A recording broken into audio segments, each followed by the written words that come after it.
Peter Sturm, on Saturday I saw your production of Dostoevsky's Dream of a Ridiculous Man in London.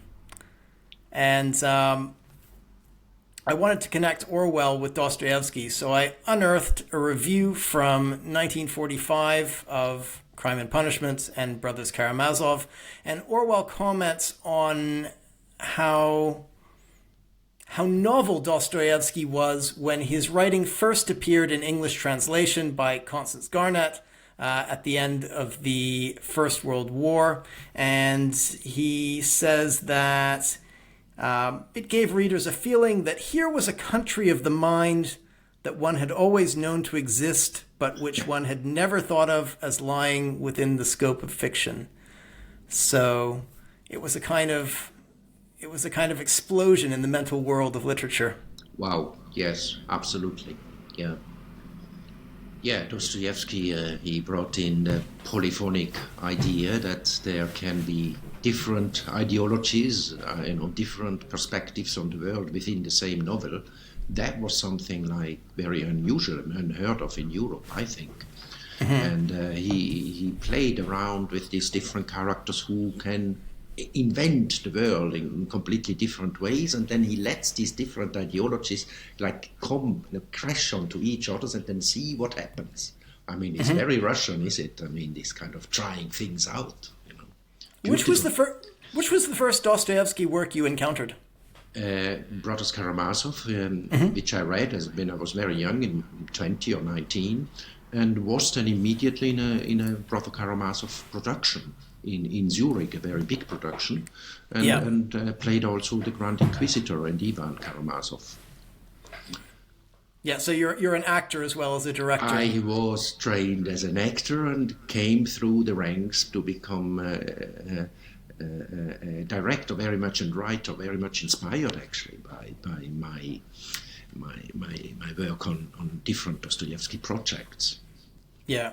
So Dream of a Ridiculous Man, it's kind of a prequel, right? It comes after Demons and before Brothers Karamazov. And correct. I might as well add that my first encounter with your work was your production of Demons at the St. Leonard's Church, known in London as the Actors' Church, in 2017. That was right before I went off to work on Godless Utopia, researching Soviet atheism. And so seeing Demons performed in a church in London was the perfect send-off. Oh, yes, that was amazing, because we hit exactly the 25th of October 2017, which was 100 years after the revolution.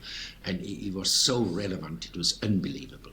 But it would even be today actually very relevant to do it. Yeah. Yeah, of course, there's a slight difference in calendars. In a different way already. Yeah. Yes. Yeah.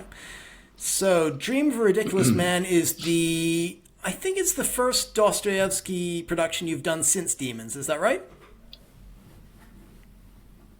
Yeah, I didn't do any. My first was Karamazov, then I Dream of a Ridiculous Man. I played myself in Germany when I was 28 in a German production. You were in this role. I was in the role, and I was mentored by a Dostoevsky specialist there. And then I played the Grand Inquisitor, and then Demons, and now it's The Ridiculous Man again with another actor, a younger actor. So kind of bringing it to him. Right. So you've had a very long trajectory with Dostoevsky. Okay, let's set up the story. Yes. So the story, which originally appeared in Dostoevsky's writer's diary between the writing of Demons and Brothers Karamazov, is about an isolated individual in St. Petersburg. Well, we've seen this before in a sense with Crime and Punishment and Notes from Underground. And, well, our guy is not in a great mental state, fair to say. And he begins in the mode of confession, speaking about shame, social judgment. He moves into pride, suicidal ideation, total nihilism, fantasies of annihilation, misanthropy. There's a strange interlude where he notices a little star, which becomes significant later in the story. He decides to commit suicide. He reveals that he has a revolver at home. Despite his poverty, he has this one expensive item, and in the midst of this terrible psychological state, he's approached by a young girl who's in need of help, and he scares her away, refuses to help her, goes home, sinks into a Voltaire armchair. Yes. The name of the armchair may be maybe significant. We can touch on that. We can touch on that later, and sinks into deep thought. The meeting with the girl is the inciting incident. Yeah, the meeting with the girl is what was not predicted, because he obviously reacted very angrily about that girl, and then he felt some empathy or something, some feeling. He thought all the feelings would be killed, that he was able to really kill all his feelings, that he was able to snuff his own heart, and that then on the foundation of that he could easily then actually shoot himself in the head, because nothing mattered anymore. Yeah. So what is important with the character? I think it's a typical Dostoevskian young man hero, anti-hero, you would say. He has a hyper-consciousness. This is a Dostoevskian trait which he had himself, which made him a great writer. That he's what do you mean by hyper-consciousness? Hyper-consciousness. He has a consciousness about his consciousness about his consciousness. He thinks, he experiences everything in a heightened way, and then transforms it or processes it in his own way, and he got so involved that he could never get out of it. He got lost in an ocean, and apart from that, he's a megalomaniac. These are oversteppers. All these Dostoevskian figures are oversteppers. They go too far. They set themselves apart from society and become these kind of heroes, and that is actually very dramatic. So he's a very dramatic figure. Yeah. Intellectual vanity. Yeah. Well, yes, to a certain extent, but then he's not vain. He does then acknowledge he is ridiculous. He says, I am ridiculous. I knew it when I was a young man, when I was in school, and I always felt it. But that sets him apart. It's the start. He presents his ridiculousness in a histrionic style, right? It's designed to gain attention. Yes, an extrovert. Yeah, he tells his story. Obviously, he tells his whole story, his whole trajectory after he's had the dream. I mean, we should say probably in the dream, he, in that night in the Voltaire chair, he has the role ready, but maybe I should not give away the clues, but maybe we do. And maybe we should talk about the chair. Okay, yeah, the Voltaire chair is obviously expresses something about there is no God. If there is a God, one should invent it, as Voltaire said. Dostoevsky being an avid reader of Voltaire, obviously. So he dreams eventually that he shoots himself. He doesn't, because he falls into a state of consciousness, kind of, and then he dreams he shoots himself, and then he goes through into the netherworld, and then he emerges into this shamanistic flight to the other world, to the other star. Right. Yeah? We'll get there. We will. So part 2 of the story, he runs through pity, anger, shame, fear. A new one, solipsism. So he talks about how the whole world depended on me. Yeah, beautiful. Conscious thoughts about living on the moon or Mars. What if he committed a shameful act on the moon or on Mars? Would he care or not? One is tempted here to think of Elon Musk, but let's not. Yeah, well, that's not. Well, let us not tarry. Yeah. And he says explicitly that the girl saved me, right? So she's put a block between him and the revolver. And there's a reference there to a renewed and powerful life. Then we're into the dream. So he falls asleep, having planned to shoot himself in the head. He now dreams that he shoots himself not in the head, but in the heart. That's the point, because that subconsciously, obviously, he planned to do the head, but that's the key line. That's the key line, which you just said, of the entire story. He shoots himself into the heart. Why? Because this kind of action will awaken his heart. Because his only way out of his dead end, he's in a dead end. There's a wall and the thinking doesn't get in any more further than he's gone. He can only shoot. So to get through the wall, he has to break the wall, and this is only by shooting, by awakening his heart. And the shot in the heart triggers the dream.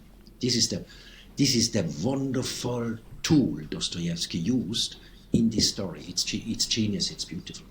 The shot in the heart triggers the flight. Just as an aside, when I was working on Godless Utopia, at the most difficult part of the writing, when I was really needed to finish the book, I was staying near Tverskaya in Moscow. In the dead of winter, over New Year. I worked through Christmas and New Year. And I was getting out at Mayakovskaya station, and I was walking past Mayakovsky's statue every day. Wow. And do you know how Mayakovsky's life ended? Well, he shot himself as well, or he killed in himself. The heart. I didn't remember. Yes, in the heart. Wow. Has he read the story? Presumably, yeah. Presumably. Extraordinary. Yeah, so he falls asleep. Then he dreams of being buried alive, and the live burial. Yeah, that's a Gothic convention in the 19th century, right? It's in Edgar Allan Poe. It's in E.T.A. Hoffman. And it's something people are afraid of in real life. So the funeral industry is producing all kinds of measures to prevent people from being buried alive, because it's become, maybe through the popularity of Gothic fiction, it's become a popular fear. Yeah. And then he goes straight. It's amazing. He goes from this Gothic convention, this idea of being buried alive. He sort of appeals to God without mentioning God. So he appeals to the master of everything that is happening to me. Yes.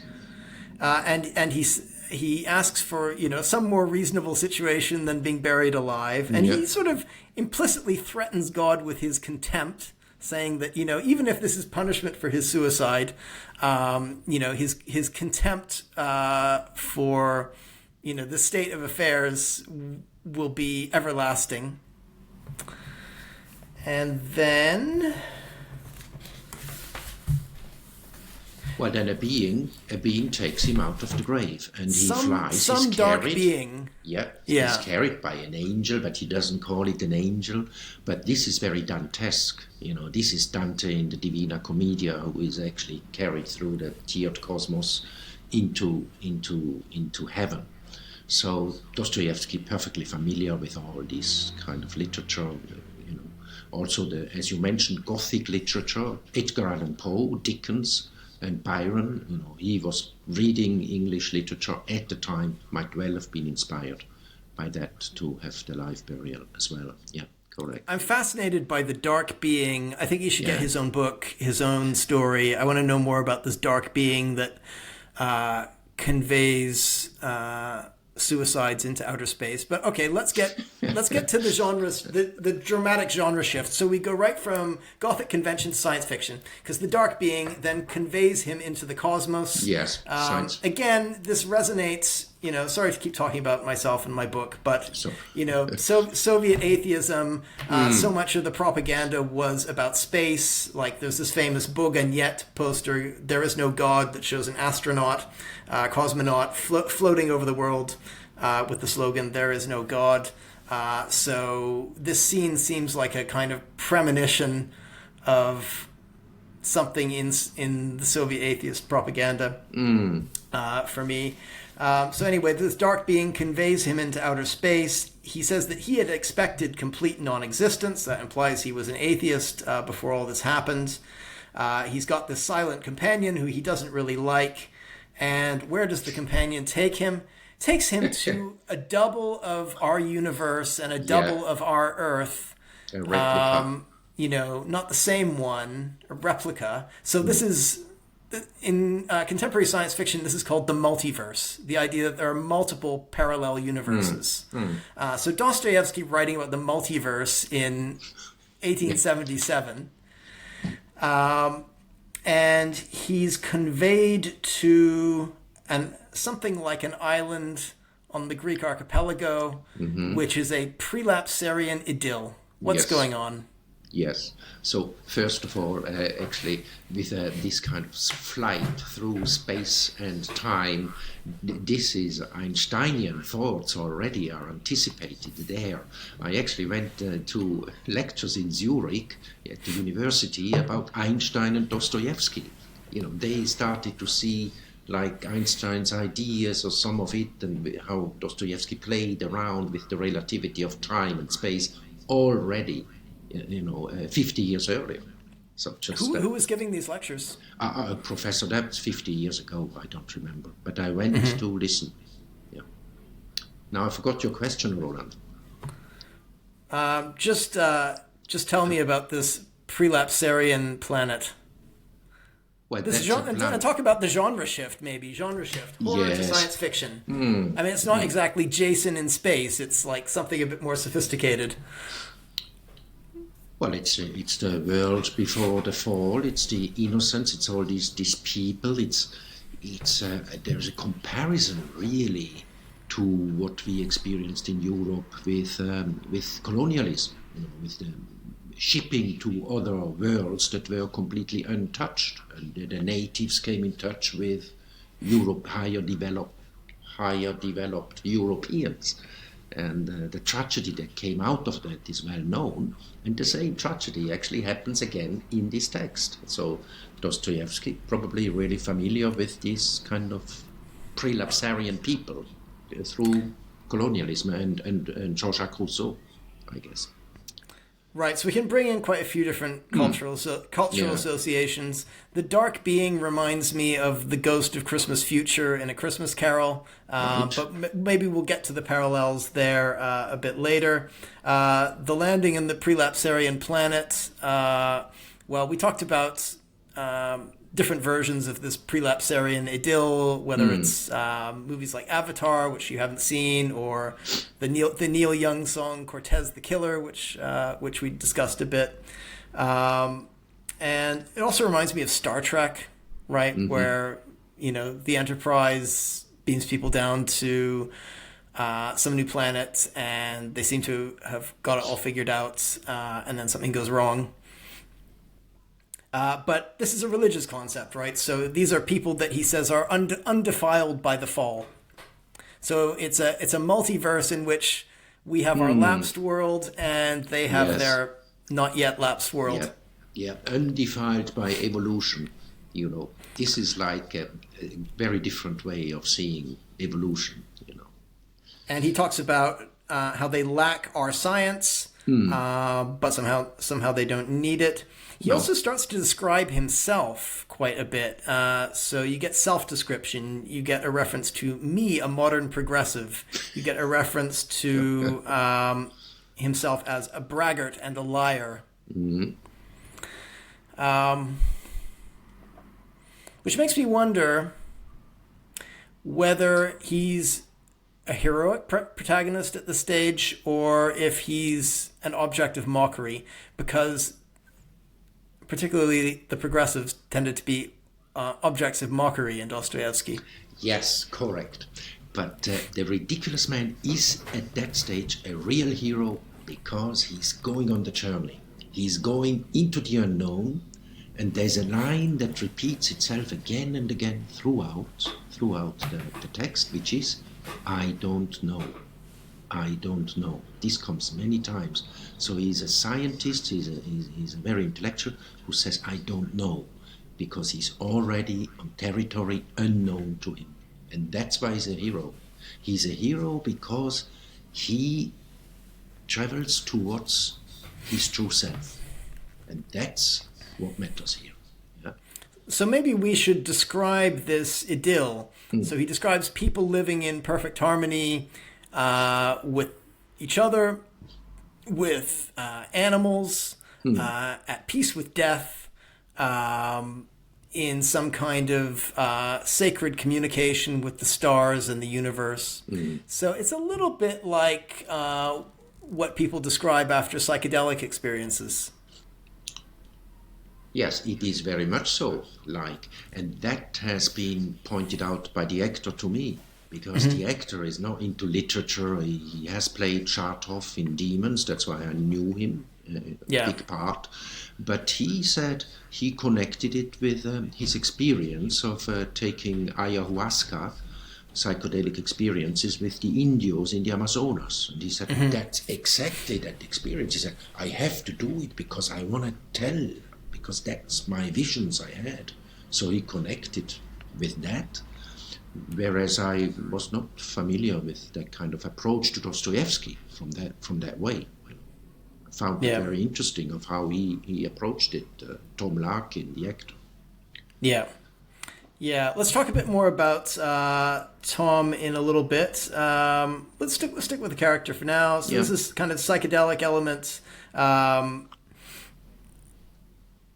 and he struggles to convey his dream. He's talking now in the present, what it's like to try and convey this dream.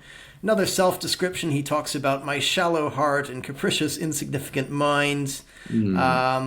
This kind of recalls like the idea that one so limited couldn't have conjured such a vision, which to me suggests he's positioning himself as a prophet, right? So certain prophets of major religions, they're supposed to have been illiterate shepherds. So they couldn't have come up with the body of religious ideas themselves. They're supposed to have received it in a divine way. Yeah, he is initiated through the dream. It's the dream. He has experienced the dream. He has lived it. He said the dream is real as reality, and that therefore I have the right to be a prophet.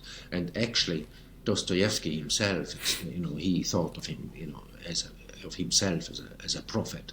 I do believe, and strongly, that's how I placed it in rehearsals and so on, that we are dealing here, amazingly, with the young Dostoevsky on his rite of passage into becoming a prophet and a poet.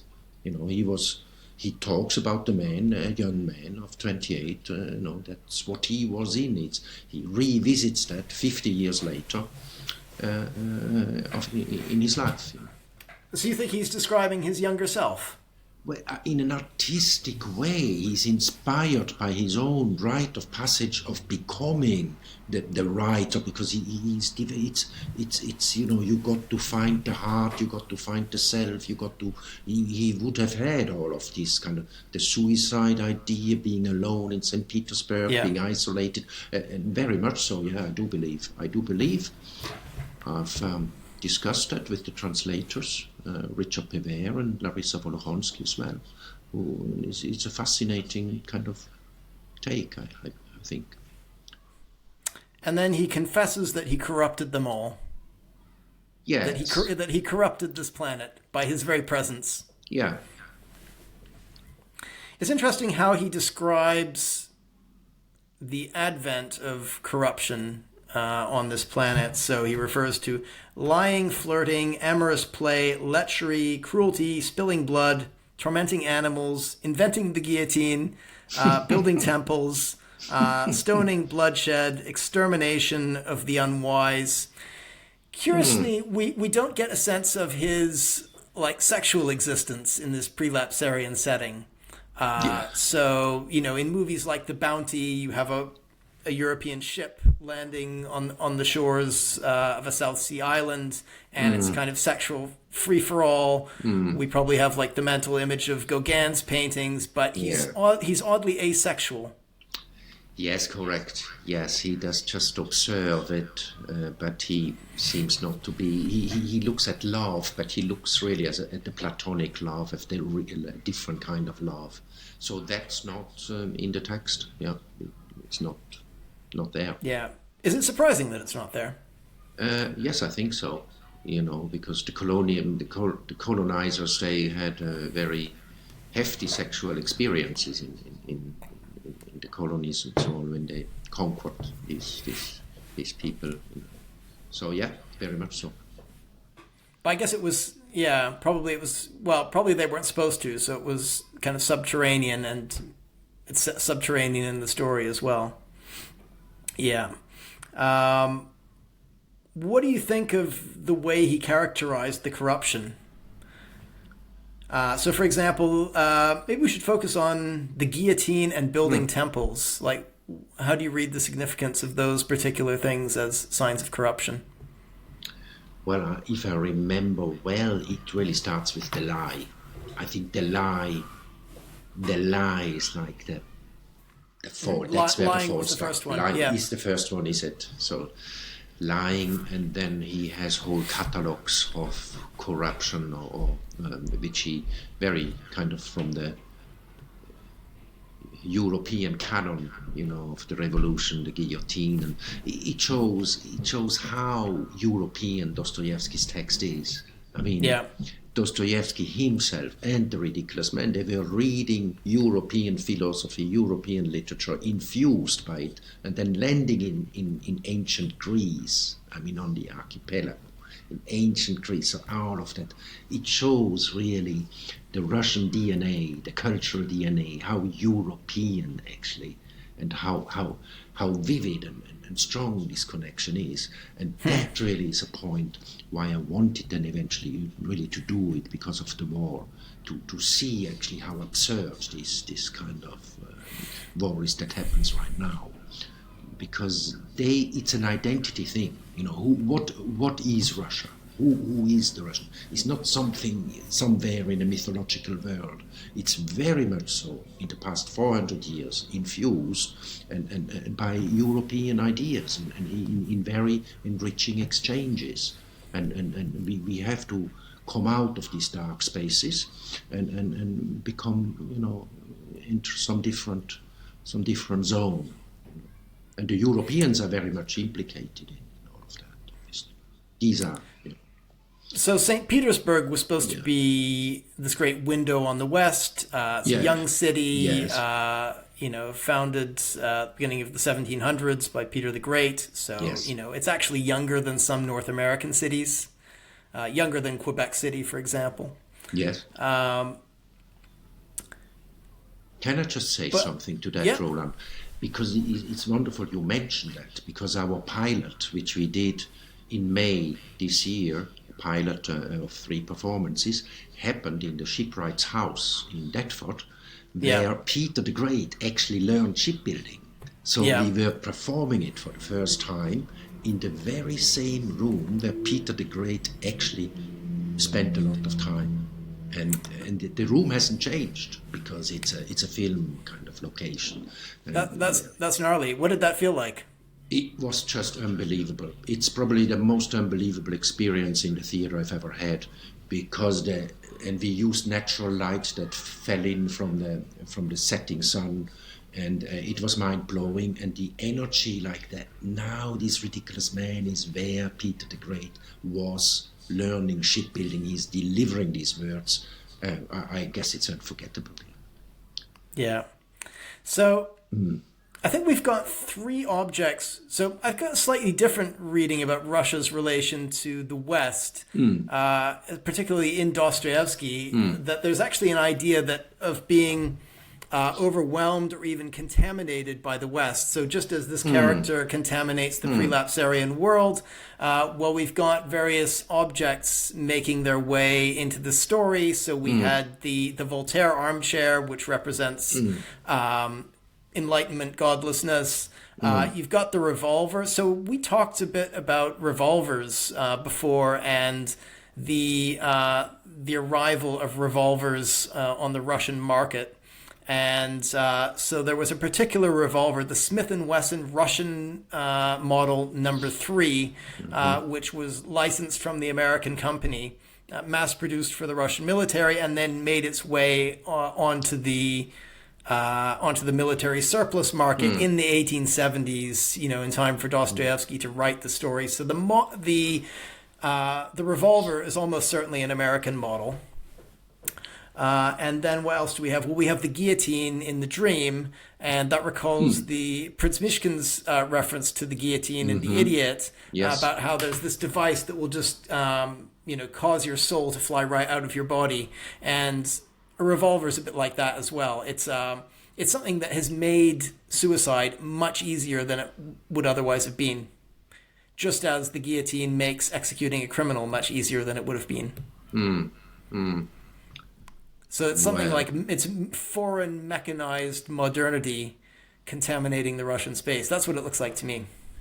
Yeah, that's maybe a bit one-sided because he got inspired hugely by European art. I mean, Yeah. the Holbein painting that's hanging in Basel with the Dead Christ, Which caused him to have an epileptic fit. Yeah. Not sure. No, it inspired him to actually write The Idiot. When he saw that I think it may have done both. Yeah. Both, maybe. He went back again and again for 3 days and didn't to see that painting and continue his journey into Geneva, I think, from Basel, and then started to write The Idiot. And that's just one of many, many, many examples where he actually enters a fertile exchange with the world of European art or literature or whatever. He was an open field. He knew very much. He traveled extensively in Europe. A perfect speaker of French, a good speaker of German, and reading all the literature, particularly Schiller and Shakespeare, so in the English literature. So I mean, we should not underestimate that kind of exchange with the The body of work is a very anxious grappling with Western thought and innovation. Yes. He's open to it. He's open to the influence. He wants to take it in and process it. But the drama is in the processing. Yeah. And he might have been corrupt. He might have been even thought he was corrupted by it, being a pan-Slavist and a Slavophile as well. This very anti-European. So, yeah, it's a very... I mean, it reminds me of things that I've seen from later periods, like, again, in the Soviet propaganda book, one of the things that was used to horrify Russian viewers about the United States was pictures of the electric chair. Right, even in the state of mass political terror, they could still horrify Russians by showing them pictures of the electric chair as an example of something that was going on in the United States because of the mechanized, the sort of novel and perverse means of execution. And then there was a museum that probably it's still in Moscow, the Ilya Glazunov Museum. So Ilya Glazunov was kind of a state-favored artist who had a three-floor, I think at least 3-floor, maybe 4-floor museum all to himself, right near the Pushkin Museum. And a lot of the artwork was kind of... built around kind of Western conspiracy, Western decadence, Western hostility to Russia, kind of images of the trauma of the 1990s, symbolized by all kinds of Western decadence. So this is a kind of idea that runs through, let's say, Russian Slavophile thought. Right. Let's go back to the story. So he talks about how he corrupts this prelapsarian world. Then he says that he loved this defiled earth even more than paradise. What's going on there? Wow. Interesting line to point out, Roland. Yeah. He never actually talked about this line in the rehearsals. I can't just say something about why he loved this defiled world. Might be more inspiring. I mean, you read Dante's Divina Commedia, only hell is really the most inspiring thing to read. Right, it's the part people are most likely to read. Yeah. Yes, that's right. And then heaven is rather a bit less interesting. Yeah, I mean, Orwell commented on the difficulty of writing utopian fiction as opposed to the alternative. Who was that? George Orwell. Orwell. Yeah. He wrote an essay about the difficulty of writing utopian fiction and how ridiculous it usually seems. It's quite hard to imagine the ideal life. Yeah, but there's the counterpoint which is used beautifully by Dostoevsky. He then obviously has to have the descent into hell, and then the cathartic moment at the end when he wakes up that he is now being a man that's been saved, and that is now becoming a prophet or a preacher. And having corrupted this planet, what does he do? He demands that they crucify him and shows them how to build a cross. Yes, absurd, yeah. Extraordinary. A bit narcissistic. Yeah, masochistic is it as well. He wants to suffer. He longs to suffer. He says that's a Russian trait, kind of. He longs to suffer. Very strong. It reminds me of a certain South Park episode featuring Mel Gibson, but I won't go into it. And they threaten to lock him up in a madhouse. This is kind of echoes of the Grand Inquisitor here, right? So Christ comes back to Earth during the Inquisition, and he's not wanted. He's told, you've demanded too much of people, you have to make them unhappy. Yeah. So there's a little bit of an echo of, not an echo, a premonition, since Karamazov came later. Premonition of the idea behind Grand Inquisitor. And so he comes back to our Earth. He wakes up. He has this vision. The gist is that, we should love one another as ourselves. So he sets himself up as a messenger of the Christian message without ever having mentioned either God, or he doesn't mention Jesus directly. The closest he comes, the closest he comes is suggesting to these people that they crucify him. That's right. Right, so he's got this new sense of mission, and then the final line of the piece is that he's going to go to this young girl that's in danger. We don't know how he's found her, where he's going to find her. But I had the thought, is this the guy who's going to rescue a young girl? I mean, probably, again, I thought, he's just going to make things worse, right? So he's found this innocent planet, and he's ruined everything. And, well, he's not in a good mental state, so I don't see him as the guy who needs to rescue a little girl. I think she may be better off without him. What do you think? Oh, it's beautiful what you say. I'd like to see you're directing the thing of it. It's good. It's open to, how it can be many things. The text can be so many things, and that it inspires everybody in a different way, and that's probably what keeps it alive so well. Well, it reminds me of Taxi Driver, right? Yes. So you have Travis Bickle. I mean, Paul Schrader, of course, was inspired by Dostoevsky. You have Travis Bickle, this isolated taxi driver with angry, murderous fantasies. And then this trafficked girl gets into his car, wanting him to take her away, and the pimp comes in and pulls her out and throws some money on the seat and says, forget about this. And that becomes his mission. He's going to rescue her, but he's violent and he's mad, and the rescue entails her witnessing a massacre and being left covered in the blood of these people in this brothel. And the film has a highly ambiguous ending. I think it's got that in common with the story as well. It's can this guy be a rescuer? Probably not. What was it actually inspired by The Ridiculous Man, do you think? No, I don't think so. I think it was probably more inspired by Notes from Underground, from what I've read, a bit of Crime and Punishment. But I mean, I don't know how much was drawn consciously and how much was drawn unconsciously from Dostoevsky. He obviously read quite a bit of Dostoevsky. Yeah, I mean, is he a modern figure, The Ridiculous Man?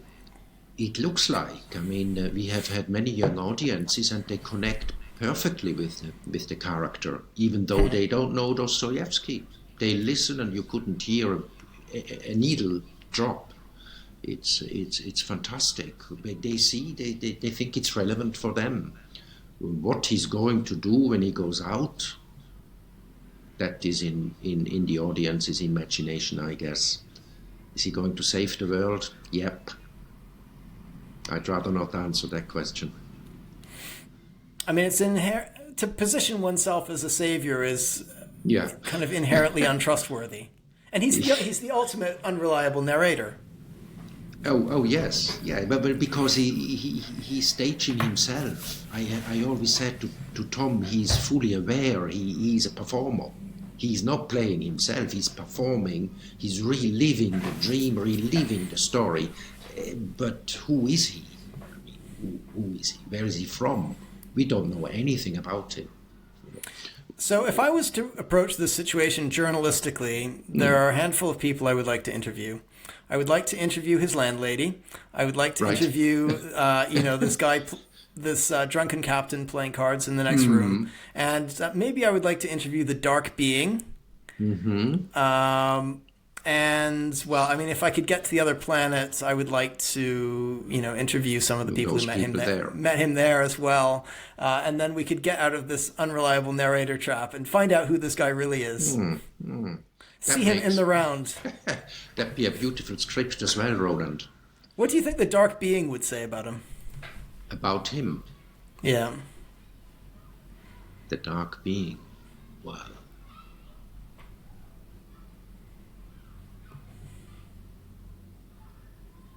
I think he would just keep silent like I did now. Oh, yeah, I mentioned with the dark being that he reminded me of the ghost of Christmas Future, right, through his silence.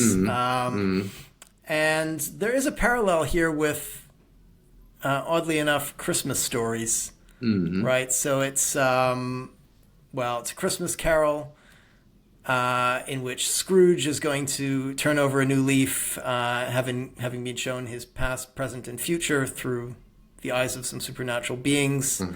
There's It's a Wonderful Life, where a character wishes he had never been born and is shown the reasons why it's important that he was born and is given a new life. Is this a Christmas story? Well, yes. What is Christmas about? Christmas is about the true self, is it? You celebrate the birth of the self. This is a Christmas story because we are witnessing the birth of the young man's, of his true self. He's entering his own heart on his journey. Yes, I think it could well be. It gives one date, actually, the 3rd of November, when he actually commits when he wants to kill himself. Is it a significant date? 3rd of November. It is. I forgot again why it is.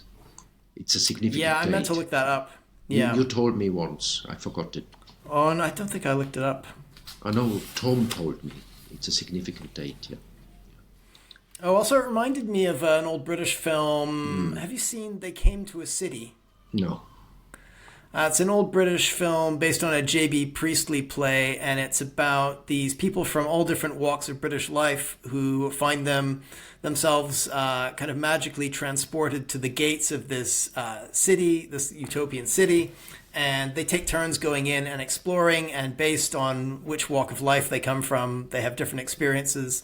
But the conclusion of the heroes is that they don't have the right to go and live in this utopian city. They have to communicate its existence to the world, and so they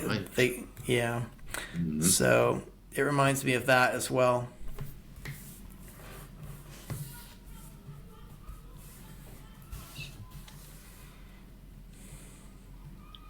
I mean, I should say, that this is the story, obviously, that Dostoevsky wrote. That's one thing. But the other thing is, it is not written for the theater. How do you actually bring this to the stage? How do you actually get an actor to inhabit it or to communicate it? It's a voice. We have the voice. We have the voice. It's written in that voice, and that's all we have. But how could you dramatize it? I mean, these are big hurdles to climb. So let's talk about that. Let's talk about the decision to dramatize it. So I think you mentioned that it started with Tom Larkin, the actor, right? He told you he wanted to do it. Yeah. Tell me about Tom. Well, Tom is a a very successful actor. He has been in Life of Pi, and he got an Olivier Award for Best Supporting Actor. And he has done War Horse, and he done a big part in our Dostoevsky show. So he approached me at the moment when his life was all kind of falling apart during a personal crisis, when he kind of different things that fell away, and he kind of wanted to do it. Mm-hmm. But I was aware that you can't actually just do that. Yes, I knew it would take a long time, and it would take, you can't rehearse with an actor for a year or two, so how do you do it? So I said to him, yeah, okay, right, you want to do it, but, we have to make an agreement that we both actually pledge, that we both make a sacrifice. He said, we make a sacrifice in order to make this happen because it's a story the world needs to hear. So that's once he agreed to that, and I thought, okay, let's see how long he lasts. I wasn't sure he was going to last because you need a year in, it is going on and on and on. It takes 3 months just to get the text. I mean, the first stage was to get green light and to get the translation. You need to have a translation. Right, so I should mention you were working with some very well-known translators who have translated, so that's Richard Pevere and Larisa Volokhonsky, who have translated a huge number of major Russian works by Dostoevsky, Tolstoy, Gogol, Bulgakov, Chekhov, and many more. Yeah, they are the most prominent translators into English language for the last 20 years on Russian literature, they happen also to be our friends because we worked with them on Demons, and already there we used their translation and collaborated with them. It's been a very, very fertile collaboration, and they trusted me, and I said, look, I'm not adapting the text, we just need to make it in certain ways more direct sometimes, but the text is not changed. It is changed in a way that is a Russian young man, and not a Russian, an English Londoner. A Londoner is actually speaking the text. The Russian text would be a St. Petersburger speaking in Russian, but it's got to be direct and not literature. So we worked a long time on getting the language, and Tom finding the language of the character. That took the whole summer. Yeah.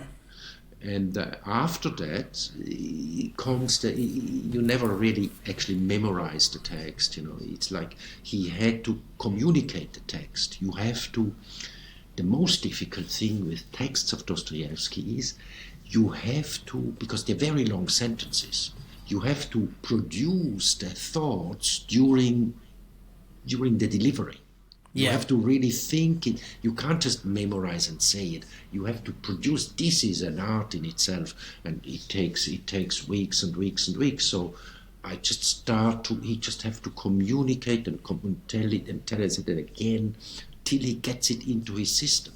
So at that stage, then eventually he can do it, but he just sits at the table. So now what are you going to do? You got to dramatize it. So you got to bring the body.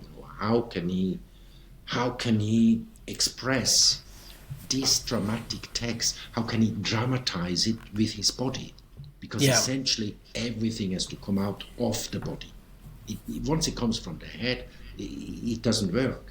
It's got to come down into the heart and the body. So the text has to come out of his central nervous system, that is the muscles and the flesh. And then it starts to have a dramatic impact on an audience, or the energy, Yeah, it's quite a physical. It's quite a physical show. Yes, so he starts off kind of sprawled out on this pallet, and then he's sitting up, he's moving around, he's even climbing the walls at one point. Yes, that's right. He starts almost with an epileptic fit, at the beginning and at the end of the dream, and he's got the composition of Dostoevsky's text. You cannot oversee it. It is very carefully composed in the different rhythms and silences and pitches and tones, and you have to decipher those, and then you have to play almost in different voices against yourself and with the audience. You're in different spaces and different states of consciousness. So it's highly demanding, I'd say. That went on for several months until then he can make it his own. But the thing is, directing an actor, a young actor, like Tom, or talented actor like that, you have to find them. You have to find where are they coming from, how do they find the way into the material and their personality. It's very important. You can't dictate or say you do this or you do that. It's very much a dialogue. Yeah, beautiful. It was a beautiful experience. I wonder what it's like to live in the headspace of the story for so long. So if you focus on a piece of narrative for a long time, usually it starts to manifest in the real world in some ways, or it manifests in your life, or it manifests in your unconscious. So, for example, did you or Tom become more conscious of dreaming while you were working on this, or more conscious of the dreams you were having? Yes, absolutely. He spoke to me about dreams. That did happen in his case. He had a lot of sleepless nights at the beginning, and he told me his dreams sometimes in the rehearsals at the beginnings. And what happened now is that during this trajectory with me and Tom, his life has completely changed as well. I mean, everything has come together. He's actually just now he, as we speak, he's just on a plane to Canada to see his new girlfriend. So, and right. So it's good that the story didn't drive his life off the rails. No, the opposite. Otherwise, no one would want to work with you. Yeah. No. It brought his life. It really saved him. It did save him, and it's been amazing. And there is obviously more performances to come. And it's been a very, very happy experience, all in all, so far. And more is it's continuing. I noticed from his website that he has like a very optimistic take on the story. So it's shamanistic, it's healing, it's even an antidote to war. So he had someone ask him, what it meant to perform this, during the time of the war with Ukraine. And he gave kind of a slightly nervous response, but he said then he gives his kind of optimistic take. He says he thinks it's an antidote to war. But I think it's worth maybe fleshing out why the question might come up. So we talked about the story having been written in the writer's diary between Demons and Brothers Karamazov. Yes. And the writer's diary is actually... it's where some bad Dostoevsky lives, right? It's where he's expressing imperialistic and hostile attitudes towards the Poles. It's where he's expressing a view of Ukrainians, which is almost synonymous with what Putin wrote in his infamous essay. Yeah, so that's kind of why it's coming up. I think everyone, but at least the two of us are sympathetic to Ukraine, right? And that's somehow in balance with an appreciation of Russian culture. But in a sense, we probably have to face the fact that if by some strange miracle Dostoevsky was with us today, we might not like his politics. No, we won't. This kind of idea of chosen people tell others how to live and what to do it goes into very dark spaces, and we see that in the Middle East as well. But I would really like to perform it in the Kremlin and in the Knesset, that kind of text, because that's the reach, that is the antidote, and it comes right out of Russia again. So there's a sense in which people read fiction in the way that they need, sometimes a self-serving way. Like I remember this piece I read in the New Yorker magazine some years ago about an American university lecturer who had been teaching dystopian fiction in China. So particularly he'd been teaching Orwell's 1984. And, well, it turns out that the big dystopian novels, We by Zamyatin, Brave New World by Huxley, and 1984 by Orwell, are all in print in China. They're not banned. Wow. They're not officially disapproved. But what does happen is that they are interpreted in ways which to Westerners are pretty mind-blowing. And they tend to be interpreted one way or another in a kind of pro-regime manner. And frankly, I think if you were to perform this play in the Kremlin, one of two things would happen. One is that they would interpret it in a completely self-serving manner.